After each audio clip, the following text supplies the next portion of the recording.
नालासोपाऱ्यातील अनधिकृत इमारतींवर कारवाई करण्यात आली आहे। स्थानिकांच्या रोषाचा खासदार आणि आमदारांना फटका बसला आहे। नालासोपारा येथील अग्रवाल नगरी या ठिकाणी अनधिकृत इमारतींवर कारवाईचा दुसरा टप्पा सोमवारी देखील सुरू होता। मात्र नवीन इमारत न पाडता अर्धवट पाडलेली हरेकृपा इमारतच पाडण्यात आली।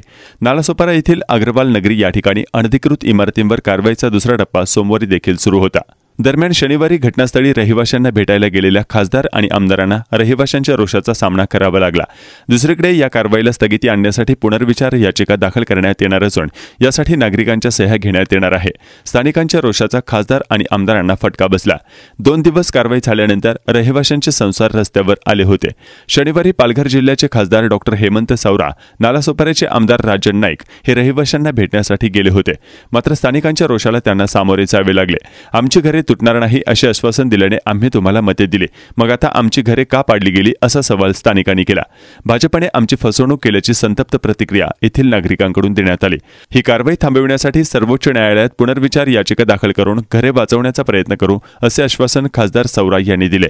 अशी याचिका दाखल करण्यासाठी नागरिकांच्या सह्यांची मोहीम हाती घेण्यात आली आहे।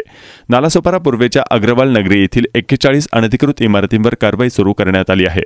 सोमवारी कारवाईला पुन्हा प्रारंभ झाला। मात्र नवीन इमारतींवर कारवाई न करता शुक्रवारी अर्धवट पाडण्यात आलेल्या साईकृपा इमारतीवर कारवाई करून ती जमीनदोस्त करण्यात आली। पहिल्या टप्प्यात पालिकेने 7 इमारती पाडल्या होत्या, तर दुसऱ्या टप्प्यातील 3 दिवसात एकूण 3 इमारतींवर कारवाई करण्यात आली आहे।